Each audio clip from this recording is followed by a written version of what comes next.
Moving on now, our first featured playoff game of the night is from Class 1A. Top-ranked and unbeaten Grundy Center has its sights set on Eddyville, Blakesburg-Fremont. Bob Waters got a chance to check this game out, as he normally does about this time of year. I think you check out Grundy Center almost every week. It seems that way, yeah.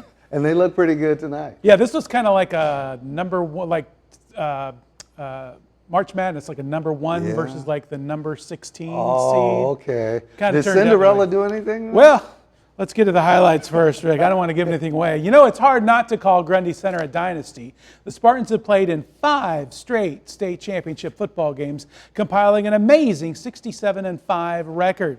Now, Grundy Center has won 2 straight state titles and enters the first round of the playoffs, riding a 34-game winning streak.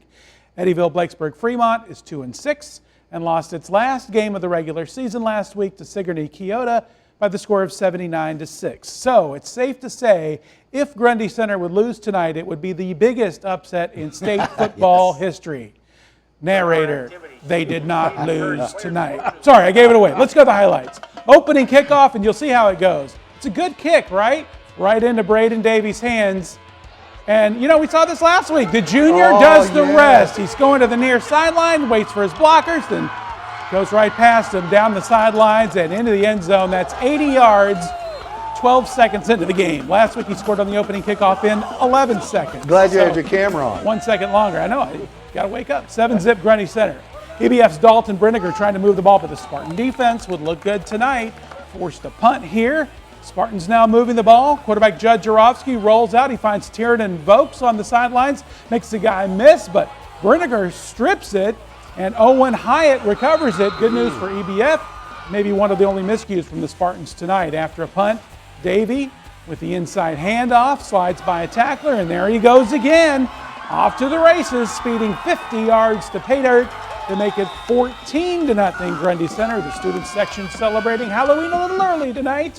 Later, look at this run from Brody Zinkula. He measures it, he breaks through and bowls into the end zone for the 10-yard score. 21-0 Grundy Center. And a lot of jumping jacks on the sidelines tonight from the cheerleaders. They got their workout. After another stop, Zinkula with the pitch, and he could crawl into the end zone in this one. 28-0 Spartans, and, well, cheerleaders still doing jumping jacks, getting that workout tonight. Now, EBF trying to make something happen, but Brinniger's pass is intercepted by Pete Lebo, and Pete Lebo is going to score a touchdown. That's a pick 6. 35-0 Grundy Center. We're not even out of the first quarter. Running clock for the rest of the half and the game. Although EBF would actually outscore the Spartans in the second half, but the final tonight, Grundy Center 55, Eddyville Blakesburg-Fremont 16. So Grundy Center once again looking strong. It pulled the starters at the end of the first quarter. Didn't need them. Don't want to get anybody hurt as you're going into the playoffs. Get those underclassmen some experience, right? They just keep reloading and reloading over the last few years. So we'll see what happens next week. But Grundy Center looking like they're on the road to the Dome.